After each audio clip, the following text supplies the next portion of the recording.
Muito bem, de volta para mais um encontro, ainda nesta semana aqui, do dia 11 de maio. Pessoal, neste vídeo eu pretendo falar dos princípios da continuidade e da primazia da realidade. Acho que vai dar tempo, já disponibilizo para vocês. E lembrando que às segundas e terças-feiras, às 19 horas, nós abrimos um chat no AVA.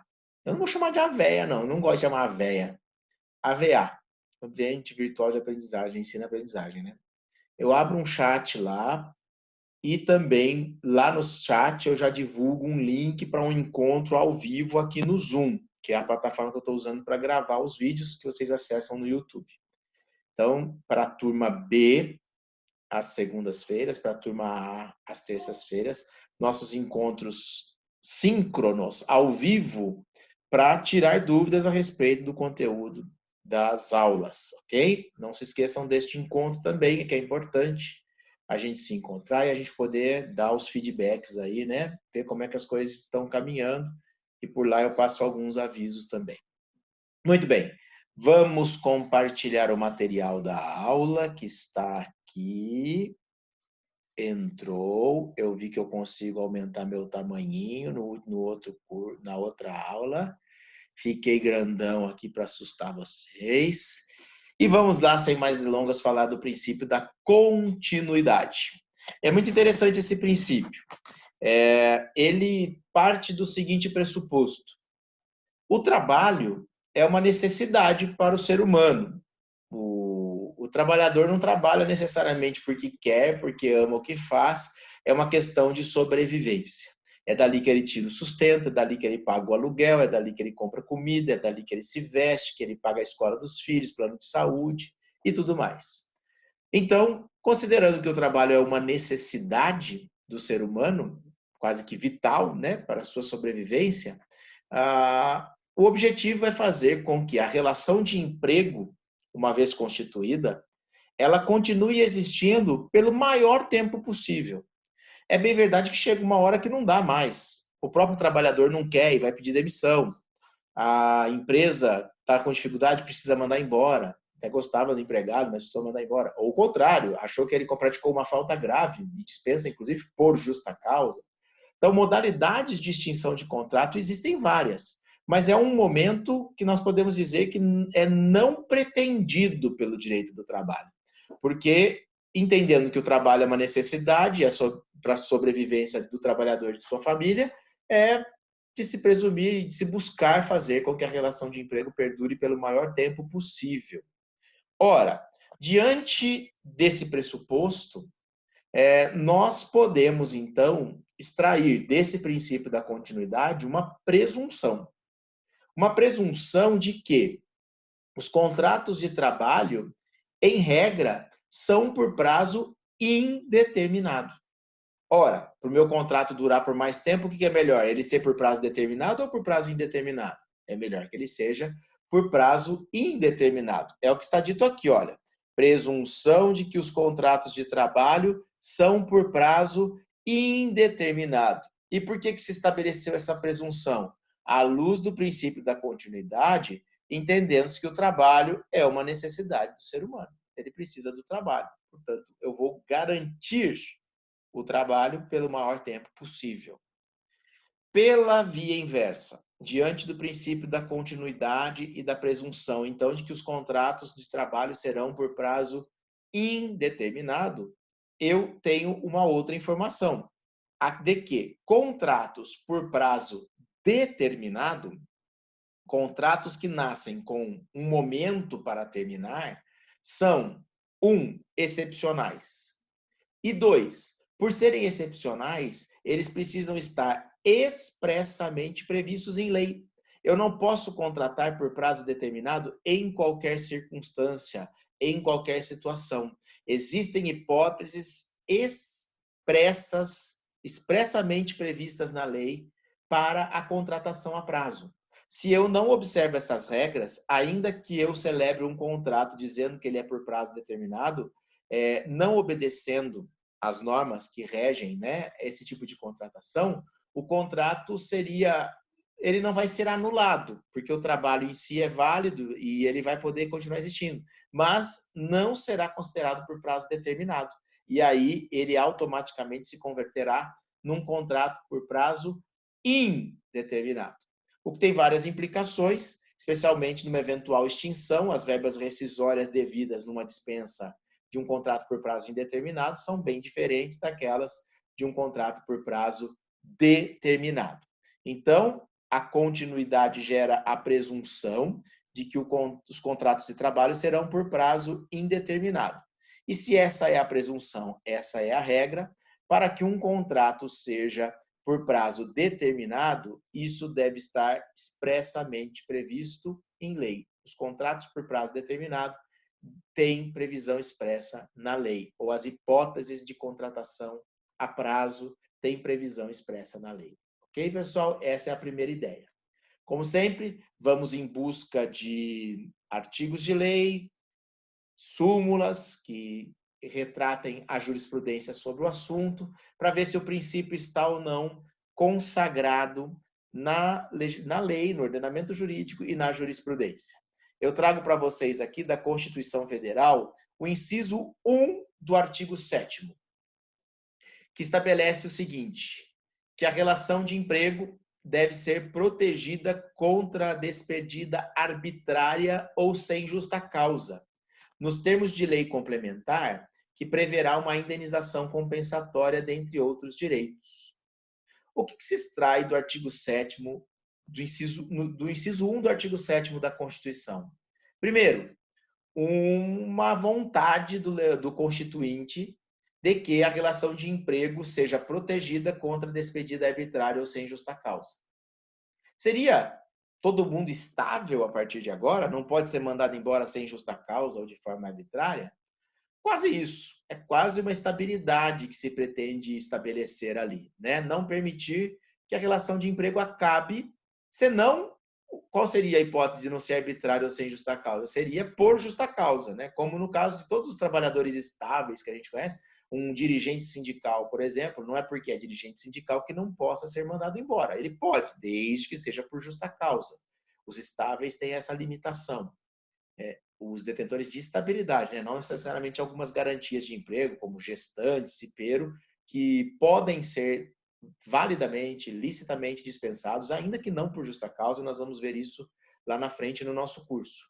Porém, eu tenho aqui um princípio, uma orientação, de que a relação de emprego deveria ser protegida contra a despedida arbitrária ou sem justa causa. Então, a despedida arbitrária ou sem justa causa não está prestigiada pelo Constituinte. Ele quer que a relação de emprego dure por mais tempo, né? Dure pelo maior tempo possível. E isso parece caminhar na linha do princípio da continuidade.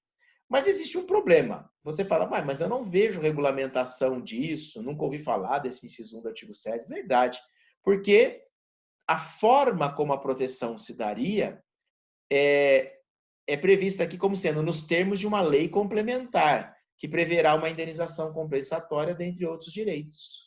Ou seja, o Constituinte quer isso, mas ele deixou a regulamentação a cargo do legislador infraconstitucional. Trata-se de uma norma de eficácia limitada, que sozinha não tem aptidão para gerar efeitos. Ela não tem eficácia, a eficácia dela não é desenvolvida a ponto dela já gerar efeitos. Depende totalmente da ação do legislador infraconstitucional que regulamente esta norma, crie a indenização compensatória e outros direitos para estimular a manutenção do emprego e a proteção dessa relação de emprego contra despedidas arbitrárias ou sem justa causa. Este artigo está na Constituição desde 1988 e até hoje não foi regulamentado. Então, nós ainda não temos essa proteção efetiva. Se você for no ADCT, no Ato das Disposições Constitucionais Transitórias, no artigo 10, e agora de cabeça eu não sei, inciso 1, porque no inciso 2 do artigo 10 do ADCT você vai encontrar a estabilidade da gestante e do cipeiro, a garantia provisória de emprego da gestante e do cipeiro. E lá também está dito o seguinte, enquanto o inciso 1 do artigo 7º, esse que está em destaque aí para você, enquanto ele não for regulamentado, A multa prevista para a dispensa sem justo motivo, ela é elevada a 4 vezes o seu valor. Que multa é essa? Que multa que se paga quando manda alguém embora? É a multa do fundo de garantia, que até então, prevista na lei, era de 10%. E no ADCT de 88 falou assim, estou aumentando em 4 vezes. Foi aí que nasceu a multa de 40% do fundo de garantia. Na verdade, era 10 vezes 4, virou 40. Viram? Nasceu desse dispositivo aí, que é do ADCT, do Ato das Disposições Constitucionais Transitórias, exatamente aquelas normas que esperam um movimento do legislador. Quando o inciso 1 do artigo 7 for regulamentado, aquela norma do ADCT exaure a sua eficácia e aí ela não é mais aplicada. Perfeito? Então, notem esse movimento. Olha, mas então o artigo 7º, inciso 1, ele não tem nenhuma eficácia? Ele tem uma. Embora ele não consiga, desde já, garantir a permanência de trabalhadores no emprego, como ele desejava, ao menos ele serve para inibir o legislador de criar situação que vá contra essa orientação. Se não regulamentou, também não vem remar contra a maré. Qualquer norma que torne a relação de emprego mais volúvel, mais fluida, mais fácil de ser extinta, ela será inconstitucional materialmente, porque contrariando, né, a ideia, o princípio que está por trás aqui do inciso 1. Serve para isso. Se não serve para já regulamentar a matéria, ao menos para inibir legislação infraconstitucional em sentido contrário. Ok? Então, aqui um exemplo de como que a Constituição prestigia a continuidade da relação de emprego. E, no TST, a transcrição aí da súmula 212, que trata do ônus da prova do despedimento. Quem tem que provar o motivo do fim da relação de emprego? Ora, se eu presumo que o contrato tem continuidade, que o trabalho é uma necessidade do trabalhador, eu nunca posso presumir que foi o empregado que quis sair, que foi vontade do trabalhador se desligar da empresa. Logo, as presunções são de quê? Ele só não está trabalhando porque o patrão não quis mais, ou seja, que ele foi mandado embora, que ele foi dispensado sem justa causa. É mais ou menos isso que está dito aqui na súmula. O ônus de provar o término do contrato de trabalho, quando negados a prestação de serviço e o despedimento, é do empregador, pois o princípio da continuidade da relação de emprego constitui presunção favorável ao empregado. Então, se eu não sei como se deu ou se há uma divergência, uma controvérsia, um dizendo que o empregado pediu para sair ou saiu porque quis, e outro dizendo, não, eu fui dispensado pelo empregador, e eu não tenho provas que resolvam essa situação, a presunção é de que houve dispensa imotivada. O empregador mandou embora sem justa causa. E está aqui o ônus. De quem é o ônus de provar? O ônus é do empregador. E que legal, né? Porque nós estamos buscando ver se o princípio da continuidade foi consagrado na jurisprudência, e aqui não resta nenhuma dúvida, ele foi consagrado expressamente, ele foi consagrado nominalmente. Olha que legal. O ônus de provar o término do contrato quando negada a prestação de serviço é do empregador, pois o princípio da continuidade da relação de emprego expressamente mencionado na súmula. Aqui não tem nem dúvida realmente de que o princípio restou consagrado, né, nesta súmula. É uma presunção favorável ao empregado. Perfeito, pessoal? Olha que bonitinho, né? A continuidade é um tema relativamente simples, já estamos até acabando. Ainda verificando situações, previsões legais que se harmonizem com a continuidade, que prestigiem esse princípio.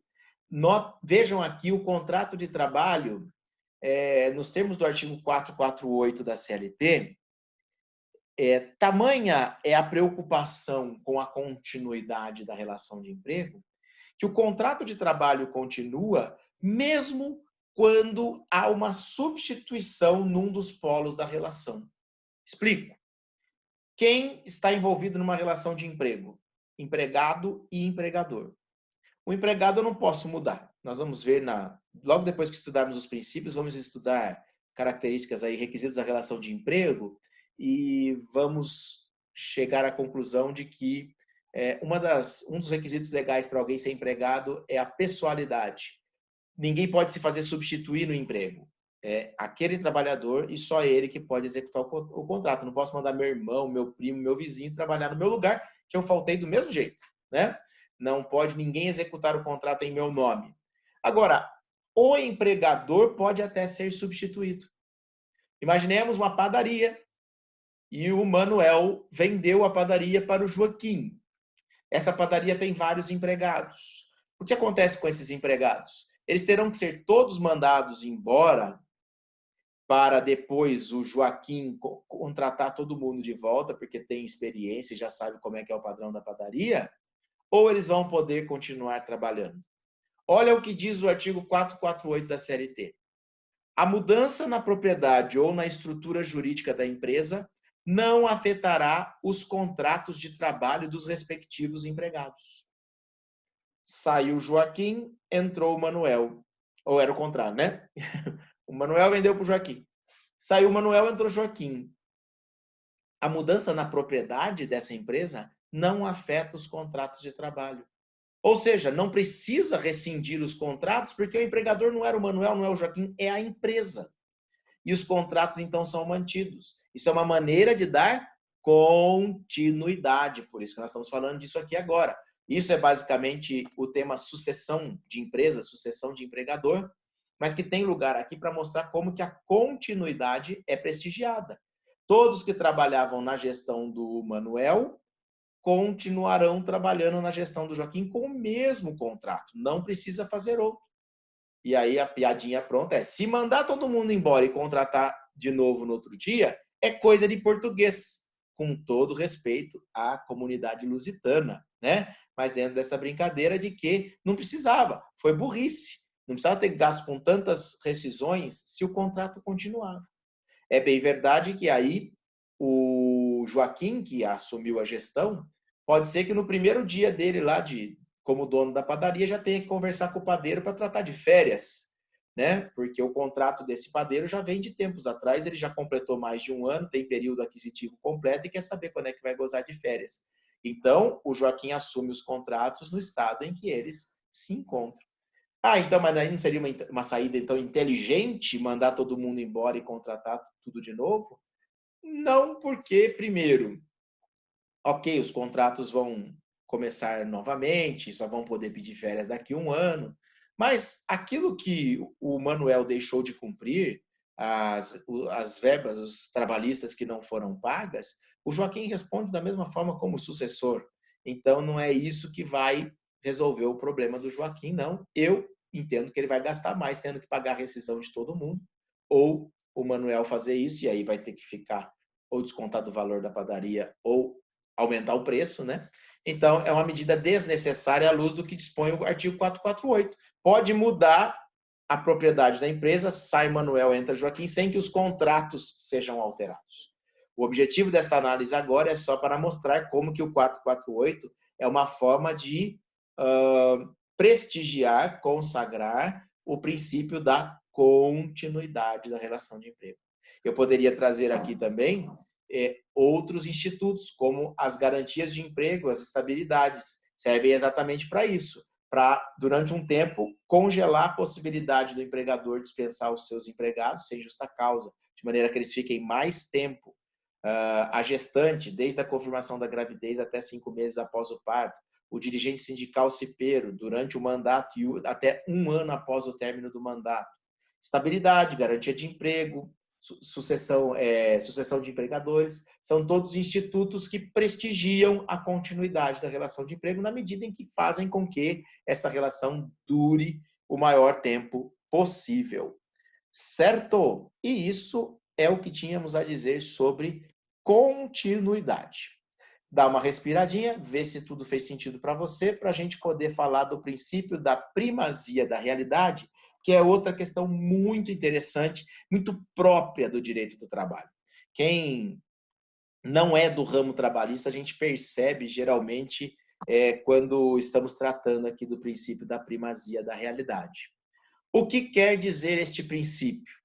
Quer dizer que o que de fato acontece é mais importante e vai ser considerado no lugar da forma como que se pretendeu dar as coisas, do tipo de contrato que se fez, das cláusulas que foram estipuladas. Não adianta nada estar no contrato lá várias condições que na prática não se verificam. Entre uma e outra, na justiça do trabalho, no direito do trabalho, na aplicação das normas trabalhistas, vai valer o que de fato aconteceu e não o que estava combinado, o que estava contratado. O enunciado que eu fiz aqui é: os fatos são mais relevantes que os ajustes formais, prevalecendo o que ocorre ou ocorreu na prática sobre o que foi contratado ou provado por documentos. Por exemplo, alguém precisa de um trabalhador que faça as vendas do seu produto. Em tese, ele precisaria contratar um vendedor. Porém, ele não quer assumir os encargos trabalhistas desse trabalhador, então ele fala assim, não vai ser empregado vendedor, você vai ser autônomo, você vai ser um representante comercial ou um vendedor autônomo, aqui não é com vínculo empregatício, nós não vamos anotar a carteira. Se for realmente autônomo, ok, não precisa anotar a carteira. Não é que o empregado abriu mão, né, reconhecendo-se como empregado, falou, tá bom, não precisa anotar a carteira, porque isso entra na irrenunciabilidade. Ok, se entendeu que a relação ia ser mesmo de autonomia. Qual é a diferença entre o empregado, o vendedor empregado e o autônomo? O vendedor empregado tem hora para chegar, tem hora para sair, tem que cumprir todas as determinações, seguir à risca o que o empregador está determinando. Já o vendedor autônomo determina o momento que ele vai fazer a visita ao cliente, com que frequência, como, quando, não é? Se ele quiser dormir até mais tarde, ele dorme, não tem que cumprir o horário mesmo, porque não está subordinado. Agora, não adianta eu achar que descobri a roda e falar, não, todos aqui são colaboradores, são autônomos, mas boto todo mundo na rédea curta, com horário para entrar, horário para sair, ninguém tem estrutura própria, todo mundo usa o meu escritório, o meu telefone, o meu carro para fazer visitas. Ora, que autonomia é essa? Se ficar provado que aquele que foi contratado como autônomo no dia a dia foi totalmente subordinado ao seu tomador de serviços, que agora vai virar patrão, né? Seus ganhos não tinham nada a ver com a meta de produção. Ele tinha lá uma remuneração fixa, vendesse 100 ou 10, ganhava a mesma coisa.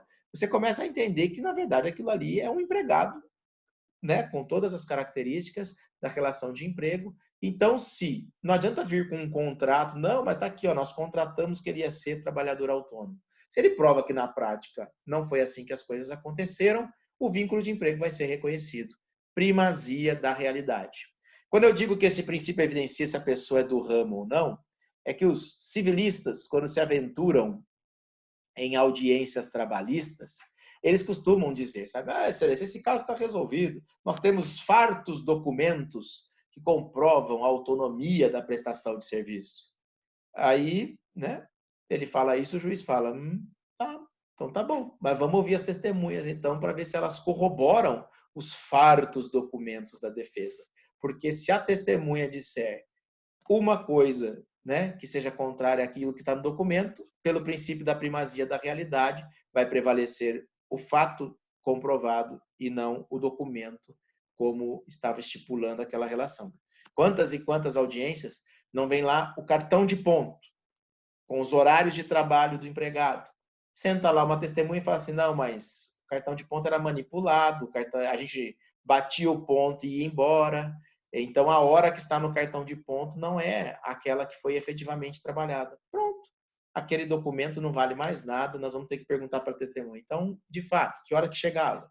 Que horas que almoçava? Que horas que ia embora? Para estipular uma jornada que deveria estar no cartão de ponto, no documento, mas ficou provado que, na realidade, não era aquilo. Então, o princípio da primazia da realidade consagra o triunfo da verdade real sobre a verdade formal documental. A verdade real é a verdade verdadeira, a verdade lá do mundo dos fatos. Os filósofos vão perguntar, mas será que existe verdade? Né? Mas, enfim, O que realmente aconteceu é a verdade real. A verdade formal é aquela constituída dentro do processo. Então, o direito do trabalho busca prestigiar ao máximo a verdade real, chegar mais perto da verdade real. Infelizmente, nem sempre a gente consegue, né? Porque o juiz ele tem que decidir, mas ele tem que decidir de maneira fundamentada, é a livre convicção motivada, né? Ele tem que indicar qual é o elemento do processo que o levou a concluir que uma determinada situação se deu dessa ou daquela forma. E nem sempre a verdade do processo permite que o juiz chegue na verdade real. Mas o objetivo é esse, né? E para que, de fato, a verdade real prevaleça, a CLT vem no artigo 9º. Conhece o artigo 9º? Conhece, sim, senhor, que eu já falei dele e já brinquei com vocês que quem não conhece o artigo 9º, por favor, não fale por aí que foi meu aluno, aluno do professor Folegatti, sabe que existe o artigo 9º e sabe exatamente o que ele quer dizer. É um dispositivo essencial para a preservação, né, da imperatividade das regras trabalhistas, das normas da CLT. Para quem não está lembrado ainda do artigo 9º, é o artigo do xixi.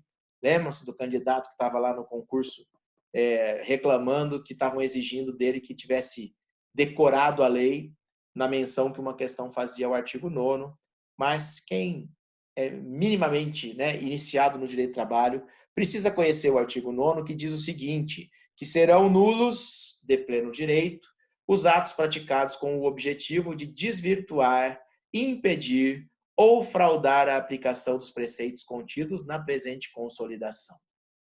É o artigo nem vem que não tem. Não tente me enganar, não tente me desvirtuar, não tente me fraudar, não tente me impedir. Né? O direito trabalhista será aplicado se de fato as situações previstas nas leis trabalhistas se verificarem, e ainda que você tente maquiar, falar que não era vendedor empregado, que era um representante comercial, falar que não era empregado, era um estagiário que estava ali, mas sem nenhum cumprimento das normas de estágio. Tudo o que aconteceu em desacordo com a forma dada para aquela relação de trabalho, de estágio, será declarado nulo, para que a CLT, diante de situações que permitam a sua aplicação, seja de fato aplicada. Certo?